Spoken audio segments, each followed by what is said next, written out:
Good evening, everyone, and welcome to Celebrity Spotlight Live. I am your host, Modesty.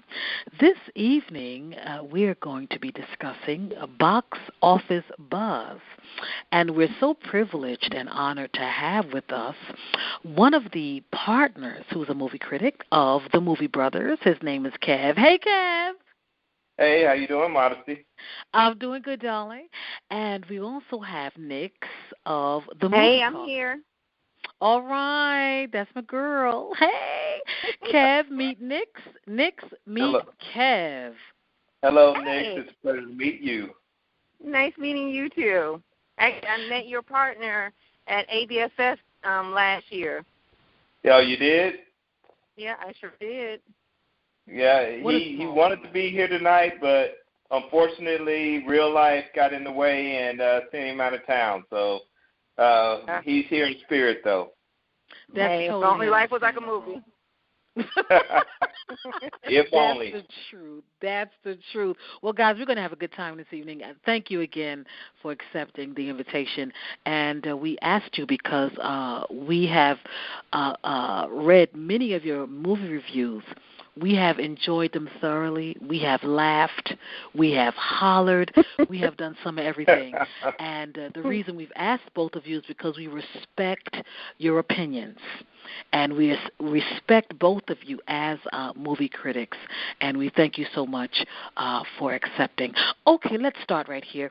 We'll start with you, Nix, first. Nix, tell us a little bit about your journey as a movie critic and how you got started in the movie critic business.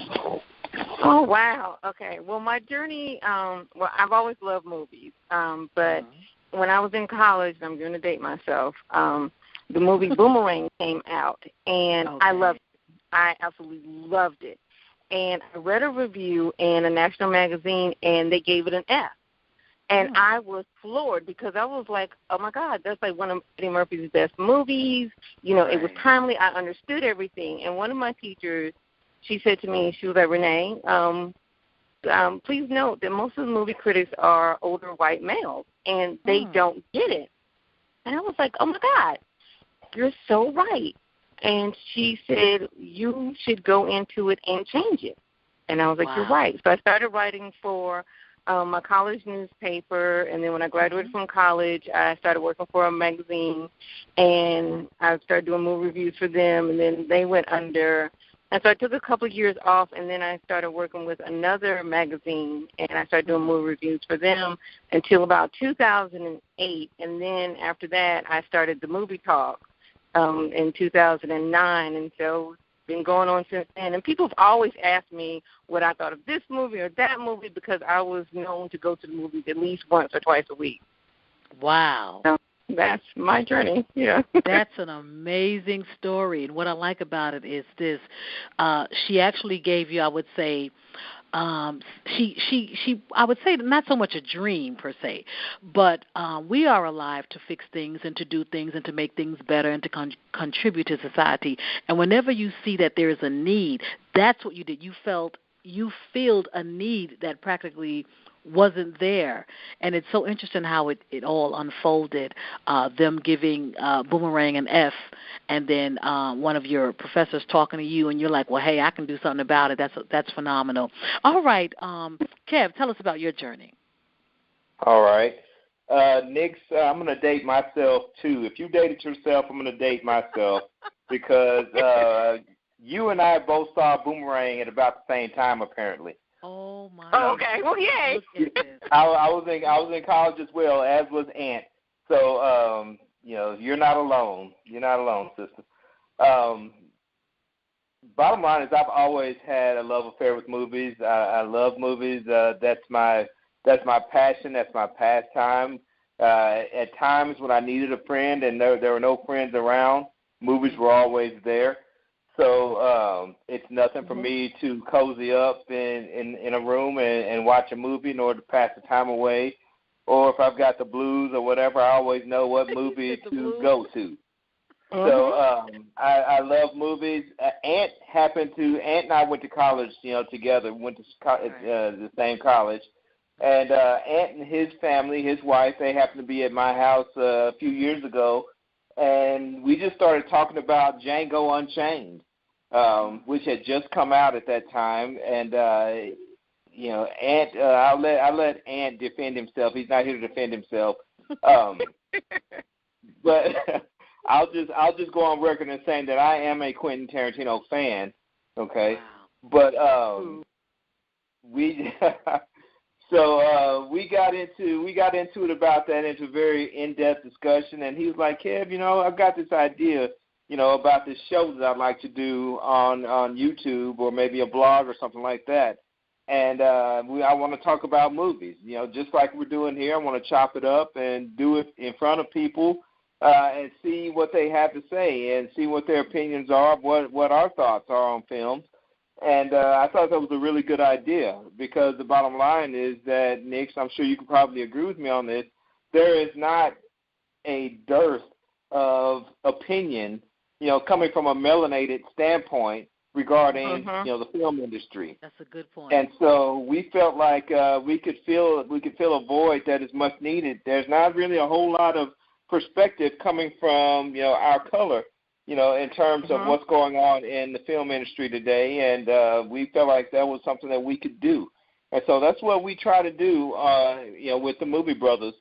We've been doing Movie Brothers now for, I guess, about 3 years.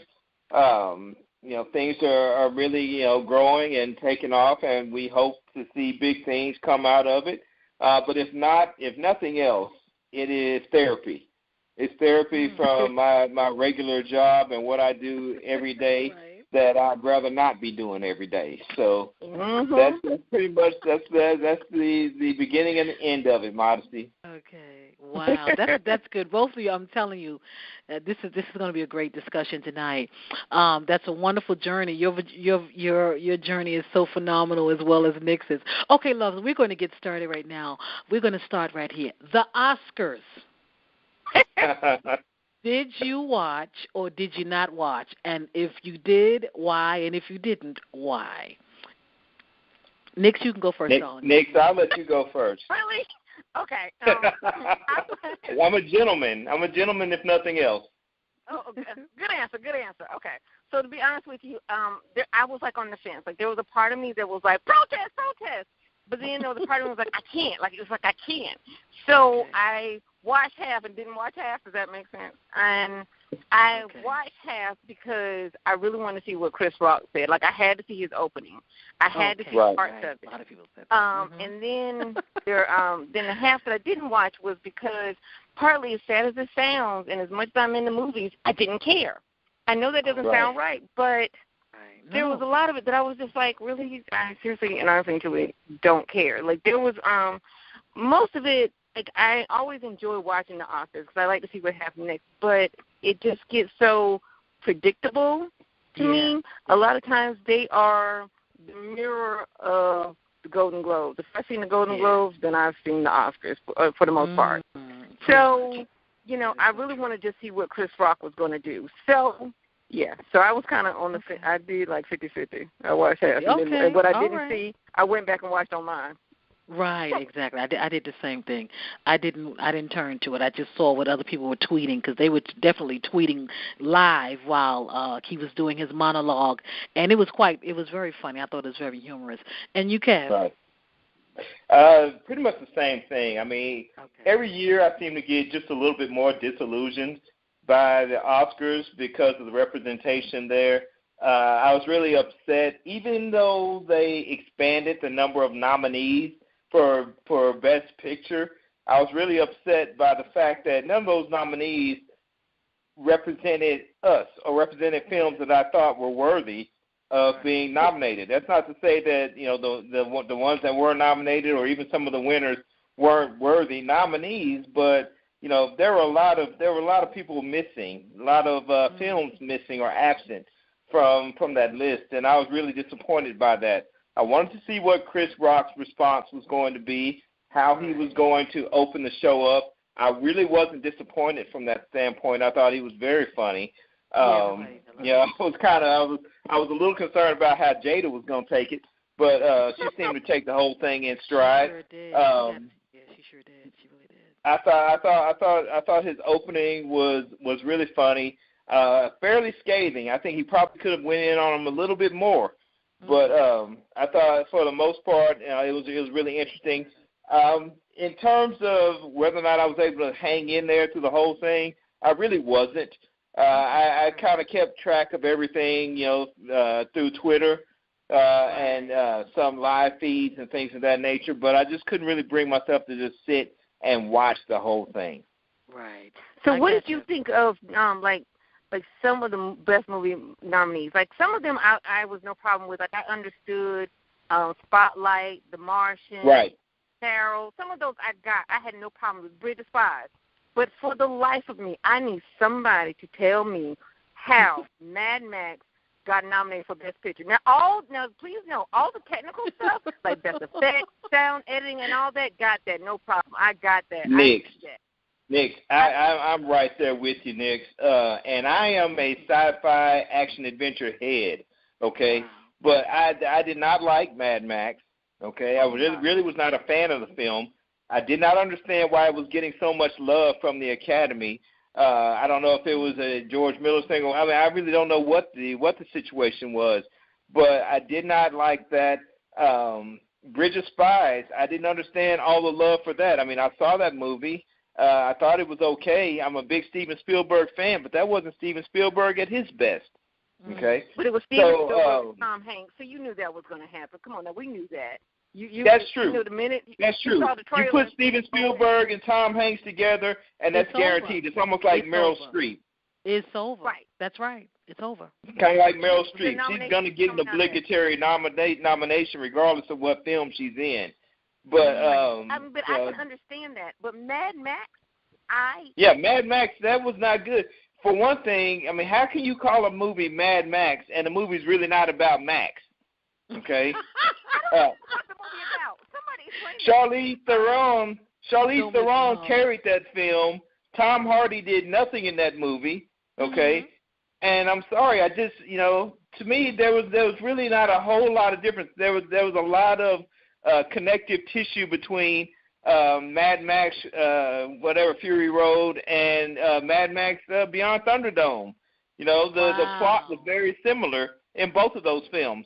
So I really didn't see a whole lot of originality there. I felt like I was in class and I wanted to raise my hand during the movie and say, "Teacher, I don't understand." Like I really wanted somebody to stop the movie and explain it to me because I was so confused. I went to go see it with a friend and I sat there and I looked at him and I was like, "What did we just see?" He said, "I don't know." And I would call him a couple days later and say, "What did we watch?" He was like, "I don't know." And I tried. The only thing that I was 100% certain about, Nick, after I got done watching it, was that I needed a shower. Oh, I thought it sucked. I was just like, okay, somebody shoot me. Can I get my time back? I just felt like I needed a bath. I felt like I was just filthy or had been involved in something very filthy.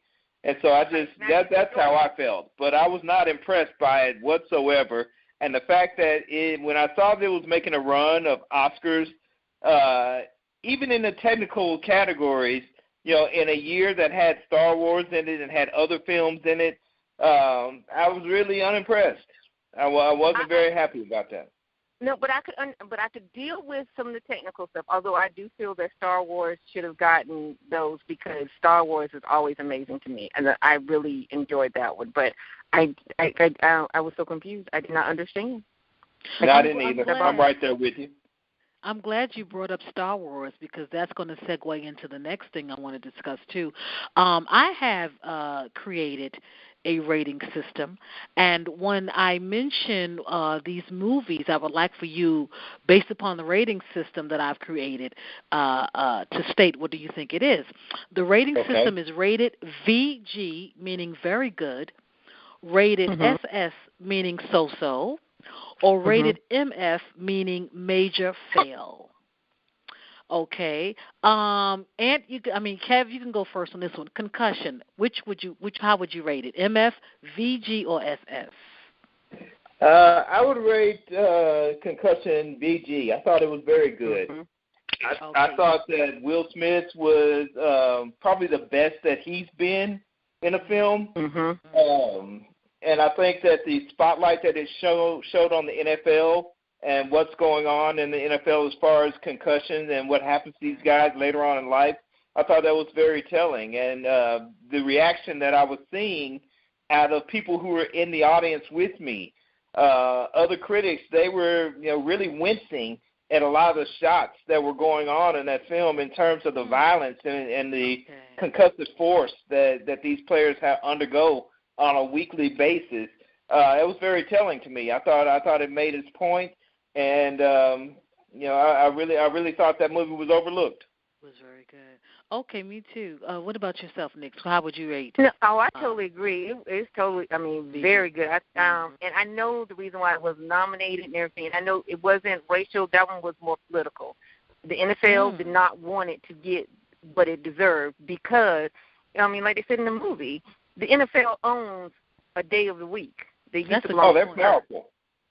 And that was very powerful. Now, technically, it owns 3 days of the week, Mondays and Thursdays now. So, when you think about that kind of power that corporation owns, it wasn't going to get the excitement that it should have. It didn't get all of the acknowledgement because, Will Smith was absolutely amazing in that movie. That's a great observation. I didn't know what the doctor looked like, but now Will Smith is that doctor for me. Like, he did an amazing job, and he deserves all the accolades that he should ever get because of that movie. That was his Oscar-winning role, and it got taken from him. And I'm not taking anything away from Leo DiCaprio because he's finally deserved to win one, but I just feel that he should have at least been nominated.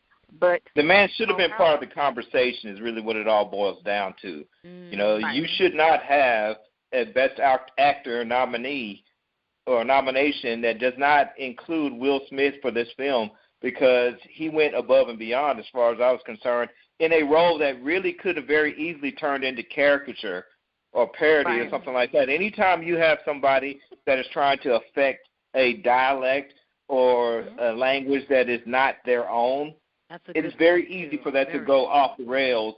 And Will Smith kept it serious without going overboard with it. I thought he did a very good job. And you started forgetting that you were even looking at Will Smith. He became that man. And how many times have you seen a Will Smith film where he really disappeared into the role? Right. That doesn't happen often at all. But it did happen with this film. I thought he was exceptional in this movie. Right. It was so much not him. He gets a VG. Have you guys both seen London Has Fallen? Yes. I have. Oh, okay. VG, MF, or SS? Can I give it a G? You know what? I'm going to give you my personal thoughts on this, Modesty, but I feel like I'm going to have to defend myself. Okay. I really do. Go right ahead. For the type of movie that it was, Modesty, I'm going to have to give it a VG, and I'll explain why after Nick's. I'm going to give the floor to Nick's at this point. Well, I'm going to give I can't say a VG, but I'm going to give it a G. And I'm going to tell you this, because it's better than So-So. It wasn't great, but it was good. Like, I enjoyed it. Like, I didn't feel like I was wasting my time watching it. Okay. I enjoyed it. I cheered. I rooted. There was a point where I was very upset, and I had to figure something else out. I was like, that did not have to happen. But I thought overall it was, I enjoyed it. And the scary thing about it is that after I walked out, I was like, you know what? To a certain extent, that could happen, and I'm a little nervous about that, Yeah. But I enjoyed the movie. And when it comes on cable, I will sit down and watch it again without any problem. So, absolutely. So I give it a G. Okay. Nick, I feel vindicated. I thank you so much for your bravery. For your bravery and your honesty there. Oh, okay. Well, thank you. But why do you say VG? I say VG because there wasn't a G there at first. I should have done what you did and and just said a G would be sufficient. But I like the film because to me it was a callback to movies that I grew up on. The types of action films where you kind of check your brain at the door and you're not totally insulted by it. But at the same time, you realize that there are plot holes. There are things that couldn't really happen in real life. going on, but I felt like the action was well choreographed. The direction was really solid. I think Gerard Butler was engaging in a way that I haven't seen him probably since 300, and wow. I really liked Aaron Eckhart. As the president, I hadn't seen Olympus Has Fallen. I hadn't seen the first one. No, I hadn't. You need to go see that one. You need to go see it. So I went into this one really, with virgin eyes. I didn't see Olympus Has Fallen because it came out in the same year as that Jamie Foxx film with Channing Tatum, White House Down. Mm-hmm. And after I saw that, I was like, I don't know whether I can watch another film like this. The country's falling. Exactly. I don't know whether I can watch another film like this because I was really disappointed in that one. But I was pleasantly surprised by London Has Fallen. I really was. Wow. And I know what point you were disappointed in, Nick. Yes. And I was very disappointed at that point too. I had figured it out, man. I had figured it out. I figured out how that did not have to happen, and I would have been happy. Yeah. It's okay. It didn't have to happen, and I was very disappointed. Yeah, we don't even have to say what it was that happened. I think we both know. Yep. I think we both know, but I was heartbroken. Wow. I tell you, you guys have such a tremendous grip. See, I know what I was doing when I invited you to come on. I did. Well, thank you. You guys can actually interview one another. Isn't that great? You have so much in common here. What I wanted to ask you, too, what is your take on religious or faith-based movies, like or pass? It depends. It depends on how it's done. Like, if it's not one of those movies that's beating you over the head with the Christianity, I'm fine with it. But I hate movies that try to beat you over the head. Like, what's his name from the sitcom from back in the 80s? You know what I'm talking about? Kirk Cameron? Yeah, Kirk Cameron, that's him. He had a movie to come out like a year or two ago, something about Christmas.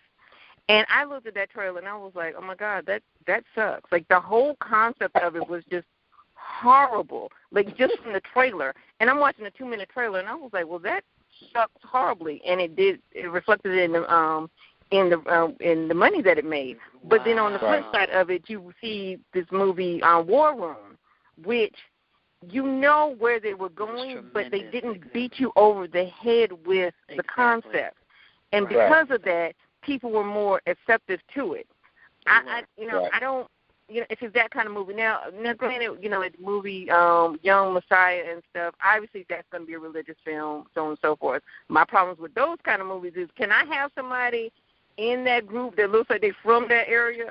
Nick, come on. I'm high-fiving you through the phone. I don't know if you could feel it. Okay? I'm high-fiving you through the phone. I'm giving you some depth because I agree with you 100%. 100%. I'm just saying, I still have not watched Gods in Exodus or a movie with Christian Bale about Moses. I just can't do Christian Bale as Moses. I just can't. Like, my heart won't let me do it because I'm like, I am having technical difficulties with this British guy playing Moses. Like, I have an issue with it. Like, it took me a minute to even have Brad Pitt play Moses in, The Prince of Egypt, but I had to work through that. And they made him brown. They made him brown. I was like, okay, I'm going to go with this. But I just can't do Christian Bale as Moses. I just can't. No. I couldn't do Christian Bale as Moses. I couldn't do Joel Edgerton as Ramses. I couldn't do that film, and I was very disappointed with Ridley Scott. I feel like that was one of the worst films that he's ever made. I didn't like that film. I don't like the liberties that people take with the text and with the biblical tale, as if that story is not powerful enough. Okay, I watched Charlton Heston 1,000 times before I watch Christian Bale again. Okay, a story. Take Darren Aronofsky's Noah. Okay, I don't know if you saw that, Nick, but that was horrible. Okay, I couldn't. I just couldn't because it just that kind of stuff. Can I get somebody with a hue to them? I'm just saying. Can I get somebody somewhere? Yeah, thank you. Thank you. With at least a little melanin in their skin. A little bit of mel. Just a little mel. Right. Not a whole lot. Yeah. That's not too much to ask for, but I was just so disappointed. I'm sorry. I don't see Russell Crowe as Noah. He's not Noah to me. Okay.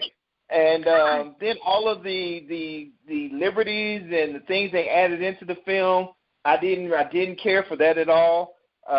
We just saw Risen, and we didn't shoot a review for Risen, Modesty, but I did write one up for Risen, and the one starring Joseph Fiennes as a Roman guard who basically is charged with having to find the missing body of Jesus after the resurrection. Okay. How was that? And it just, I'm sorry. I mean, there were things that they did that were kind of correct, and things that I really didn't care for.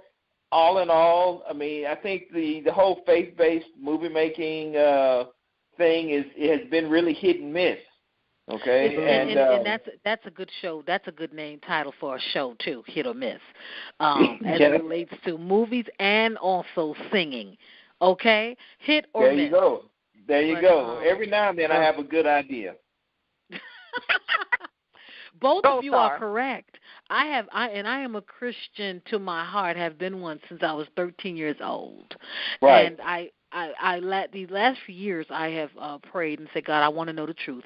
Not about who you are, I know who you are, but I need to know the truth about what's going on, because this racism thing and this white supremacy thing has really come to the surface, and it's facing us. And not that I've had my head in the sand, but being in church and you love and you forgive. Okay, I've been doing a lot of reading, And the bottom line is this: Hollywood really needs to stop.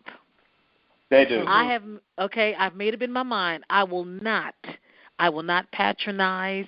I don't care if the movie is called Jesus' Father and His Sisters and Cousins. I will not patronize another religious or faith-based movie where the characters are not true to color or true to ethnicity or culture. I'm not doing it. Or even true to the text. I'm sorry. I don't want to see something that's based on the biblical text that has nothing to do with what actually happened or what was represented in the Bible. Exactly. I don't want to see that. Put that in there too. No more white Marys, no more white Jesuses, no more white Moses. No. And the thing about it is, you won't know what you don't find out yourself. And I found out so many things I have not known, even at this age, with the age that I am.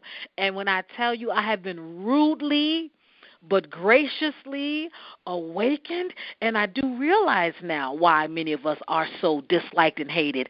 And thank you for saying what you said, Nix, about the NFL and them owning so many days of the week. Well, Hollywood and the white producers and those who are behind it, the majority of them are Jewish. I guess they feel that they own Hollywood too. Well, the guys started it. I think their name was Metro and Goldwyn. They were white. They were Jewish anyway. In the Days of Silent movies, I found that out too. And so it's always been them. I'm not supporting any more faith-based movies where biblical, not something like War Room. That's phenomenal. But biblical, no more white Moseses. Okay, none of that. I'm not having it. And I will gladly get on Twitter and say, y'all can unfollow me if you like. I believe in freedom of choice. I'm not patronizing the gods of Egypt. Give me a break. How can you have white men or women in Egypt? Exactly. Right. With no color. Exactly. It makes absolutely no sense whatsoever. No sense. Nobody in that film represents what they should. So, so I didn't even see Gods of Egypt, and I'm really kind of glad I didn't. I didn't really hear anything positive about it. And as a critic, I try to make myself see everything. You don't want to see everything that you have to review, but, sometimes you just got to take a stand. You got to. Yeah, like that is one thing I just can't, like, it just bothers me that I just can't do it. I mean, the only things that I don't review, like I try to review as much as possible, everything possible. I don't really like horror movies just because most of the time I feel like they insult my intelligence, so I just really can't do those. But with those kind of biblical movies where you're just like, okay, now what Bible were you reading? Exactly. Teacher, I have a question. Exactly. Exactly. Mm-hmm. Well, guys, there's one more question. Can you believe it's already 7:31? And I'm telling you, I'm having a ball with you guys. There's just one more question because I know you have to go, and it's supposed to be 30 minutes. I mean, I actually have an hour, but I'm going to stick to my guns here. One last question. With so much streaming going on, Netflix, there is Hulu, there's Amazon, and there are all kinds of methods by which we can watch films and movies. Do you think the theater will ever become obsolete, or it's on its way there? That's the last question. I don't think so. Yeah, me either. Go ahead, Nick. I'm sorry, I didn't mean to step on you. Oh, no, it's okay. I'm sorry. No, go and say what you're going to say because you're probably going to say what I'm going to say. Go for it. I'm saying I don't think the theater is ever going to become obsolete. I don't think the industry is going to allow that to happen. You see what strides Netflix has made in terms of making their own movies, trying to produce their own content, and the theaters are blocking it and and basically determined that they're not going to show these films in their theaters. Beasts of No Nation is a outstanding film. Idris Elba was outstanding in it. He should have been nominated. You could say that movie should have been nominated. Okay, but we'll never know, or we won't know with movies like that because they won't hit the theaters because the theaters are too afraid of the studios and so on and so forth. That's never really going to happen. I don't think you're going to see a huge paradigm shift as far as that's concerned. Modesty. Okay, I don't think so either. I don't think so either. I'm sorry, but because also there's experience of going to the movie theater and viewing it with other people. Like you